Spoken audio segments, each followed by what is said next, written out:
It's November 13th, 2022. A quiet college town. A home on King Road. Inside, 4 students are brutally murdered.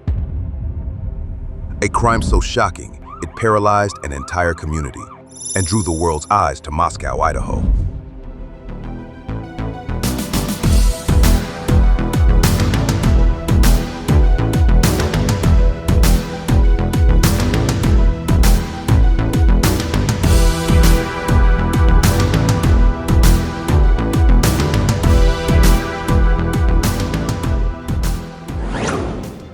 This is where it began. But the story would stretch across the country, into laboratories, courtrooms, and the darkest corners of the human mind. Madison Mogen, 21. Kaylee Goncalves, 21. Xana Kernodle, 20.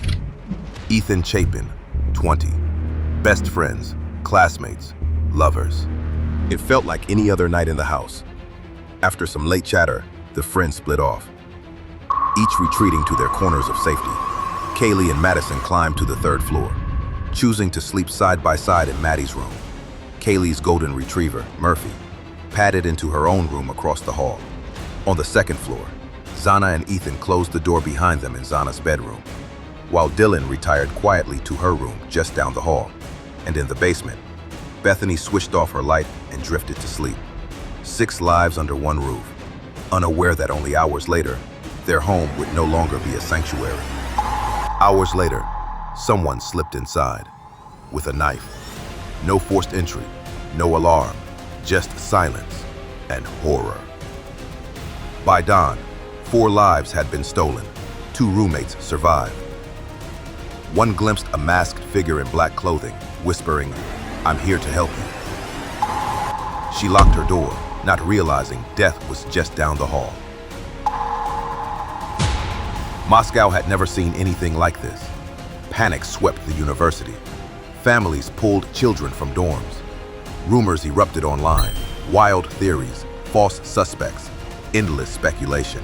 But investigators knew one thing: a killer was still out there, and the clock was ticking.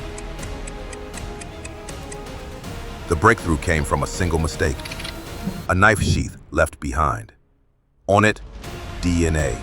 Genetic genealogy traced the DNA to one man, Bryan Kohberger, 28 years old, a PhD student in criminology at Washington State University.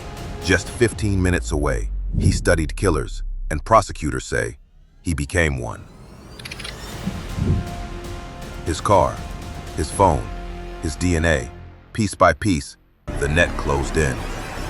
December 30th, 2022, nearly 7 weeks after the murders, a specialized team of FBI agents and state troopers stormed Kohberger's family home in Pennsylvania. He was taken into custody, charged with 4 counts of first-degree murder and burglary. At first, he pleaded not guilty, but as evidence mounted, the DNA, the phone records, the Elantra, his defense crumbled. July 2nd, 2025, Kohberger changed his plea to guilty, avoiding the death penalty. Weeks later, the judge delivered his fate: 4 consecutive life sentences without parole. Justice, but not closure. For the families, no sentence could bring back their children. For Moscow, the wound would never fully heal. 4 lives full of promise, taken in the dead of night. A town forever scarred, and a chilling reminder: even in the safest of places, darkness can slip quietly through the door. I'm Fylarx, and this was the Idaho murder case.